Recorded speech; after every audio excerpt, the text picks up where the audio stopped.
आता ते गावकीचा विचार करतात, पण भावकीला कुठेतरी विसरलेले आहेत. अर्थमंत्री आहेत, कुठेतरी निधीच्या बाबतीत त्यांनी तिथं विचार करावा. किंवा दादा गावकीकडे लक्ष आहे, भावकीकडे पण लक्ष द्या. भावकीकडे लक्ष दिलं म्हणूनच तू आमदार झालास. राज्याची तिजोरीची चावी कोणाकडे? मग चंद्रकांत दादा जर 1-0 वाढवत असतील माझ्या आकड्यामध्ये, तर 2-0 कुणी वाढवले पाहिजे? हात वर करून वाढवले पाहिजे का नाही? फार चुरू चुरू चुरू चुरू बोलत होता. म्हणलं गाडी फार फास्ट चाललेली आहे. जयंत पाटील साहेबांच्या बाबतीत बोलायचं झालं, कधी ऑफ स्पिन टाकतात, कधी लेग स्पिन टाकतात, कधी गुगली टाकतात, आणि कधी कधी बॉल हातातच असतो. पण आम्हाला बॅट्समनला असं वाटतं की बॉलिंग सुद्धा तिथं टाकली. अतिशय दिग्गज असे नेते या व्यासपीठावर आहे, आणि या व्यासपीठावर आमच्यासारखे नौखे खेळाडू, वयाली कमी, बॅट हातात, एवढे मोठे खेळाडू आपल्याला बॉलिंग टाकतायत. जमेल तसं बॉल मारण्याचा प्रामाणिकपणे प्रयत्न त्या ठिकाणी आम्ही सर्वजण करत आहोत. खरं तर एक किस्सा सांगतो. अधिवेशनामध्ये काही वर्षांपूर्वी मी भाषण केलं. अनेक लोकांनी सांगितलं चांगलं भाषण झालं, चांगलं भाषण झालं. मग मला दादांचा फोन आला, अजित दादांचा फोन आला. त्यावेळेस आम्ही एकत्रित होतो पार्टी म्हणून, आणि मग त्यांनी मला घरी बोलवून घेतलं. माझी अपेक्षा होती की त्यांनी सांगावं की भाषण चांगलं झालं, अजून चांगलं कर. त्यांनी सांगितलं की भाषण चांगलं झालं, पण एक गोष्ट महत्त्वाची तुला सांगतो. म्हणलं काय? अरे भाषण देत असताना, अधिवेशनामध्ये बोलत असताना तुझ्यावर कॅमेरा असतो, जरा बटणं जरा वरपर्यंत लावत जा. म्हणजे एवढं बारकाईने लक्ष त्या काळामध्ये माझ्यावर होतं. आता ते गावकीचा विचार करतात, पण भावकीला कुठेतरी विसरलेले आहेत. अर्थमंत्री आहेत, कुठेतरी निधीच्या बाबतीत त्यांनी तिथं विचार करावा अशी मी विनंती करतो. पण दादा तुम्ही सोनं आहात, पण आत्ताच्या काळामध्ये काही बेंटेक्सचे लोक या जिल्ह्यामध्ये तिथं फिरत आहेत, आणि खालच्या लेवलला जाऊन काही मोठ्या नेत्यांबद्दल तिथं टीका करतात. त्यामुळे या बेंटेकच्या सोन्याचं काय करायचं हे भाजपच्या खऱ्या सोन्याने तिथं लक्षात घेतलं पाहिजे असं मला तरी तिथं वाटतं. आता माझ्यानंतर फार मोठ्या मोठ्या लोकांची भाषणं आहेत. मी तर साधा कार्यकर्ता आहे, मी लहान माणूस आहे, आत्ताच नवीन आलेलो आहे. राजकारणामध्ये, समाजकारणामध्ये छोटी मोठी कंपनी तिथं चालवतो. माझ्यानंतर चंद्रकांत दादा बोलणार आहेत. चंद्रकांत दादा कोण आहेत? तर या राज्याचे मंत्री आहेत का नाही? मग आपली अपेक्षा काय? 1-0 वाढला पाहिजे का नाही वाढला पाहिजे?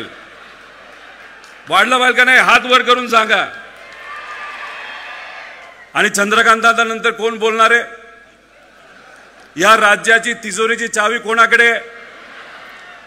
मग चंद्रकांत दादा जर 1-0 वाढवत असतील माझ्या आकड्यामध्ये, तर 2-0 कुणी वाढवले पाहिजे? हात वर करून वाढवले पाहिजे का नाही?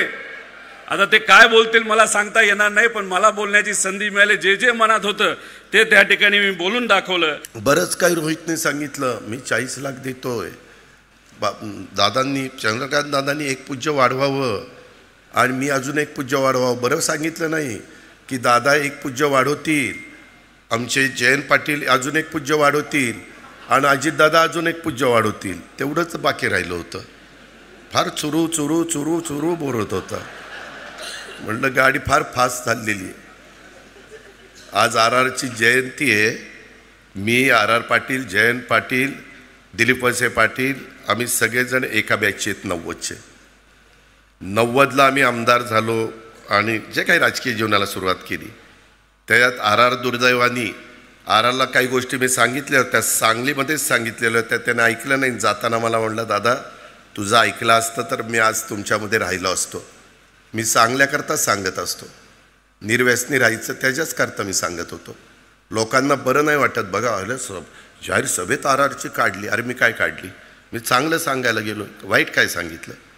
त्याच्यामुळं आम्ही सगळेजणं 90ला आलो. 90ला पण आम्ही ज्युनियर होतो. 95 आलं आम्ही ज्युनियरच. 99 आलं आम्ही ज्युनियरच.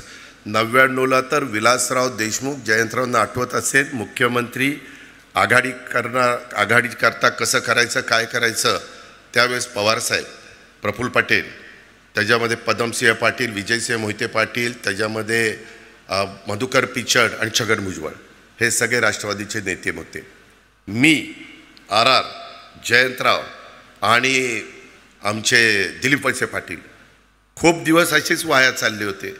शेवटी काय करायचं तर चौघं गेलो मेट्रो सिनेमात कुठला तरी चित्रपट आपण बघत बसलो. म्हणले आता काय करायचं, हे सांगतील तसं आपण ऐकायचं. म्हणजे कुठली 90, 95, 99 आणि 3 टर्म झालेल्या होत्या आणि 2004ला आम्हाला थोडंसं विचारपूस करायला लागली. परंतु काही काही जण पहिल्या टर्मलाच त्यांना वाटतं की मी मोठा झालो पाहिजे, मी भाषण केलं पाहिजे. त्याच्यात आता मी आता माझ्या पक्षाचं काम करतोय, जयंतराव त्यांच्या पक्षाचं काम करतोय, पण माझ्या पक्षात कुणी काय करावं हे दुसरेच सल्ले द्यायला लागले. मला तर काही कळतच नाही काहींचं. अरे तुमचं तुम्ही बघा ना, आमचं आम्ही बघू ना, काय करायचं आणि काय नाही करायचं. मगाशी बोलत असताना काहींनी सांगितलं की बाबा दादा गावकीकडे लक्ष आहे, भावकीकडे पण लक्ष द्या. भावकीकडे लक्ष दिलं म्हणूनच तू आमदार झालास. जरा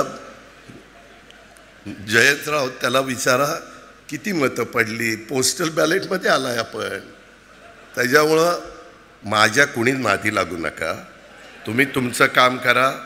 मी तुम्हाला एक अक्षर बोलणार नाही. मी जयंतराव ज्यावेळेसपासून मी आमच्या महायुतीमध्ये आहे, मी कधी तुमच्या कुणावर टीका टिप्पणी केली? काय कारण आहे? तुम्ही तुमच्या विचाराने चाललं, मी माझ्या विचाराने चाललो. आणि शेवटी आपल्याला साध्य काय करायचं आहे?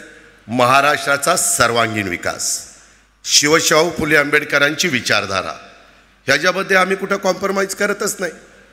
आणि त्यामुळं मला तर मगाशी ह्यांची सगळ्यांची भाषणं झाली तसं तसं माझं संकट चाललेलं होतं. आणि जयंतराव गेले, मला वाटलं की मला एकाने सांगितलं, रोहितनं सांगितलं, जयंत पाटलांचं 12 वाजता काय हेलिकॉप्टर आहे आणि मला त्या हेलिकॉप्टरमधनं जायचं.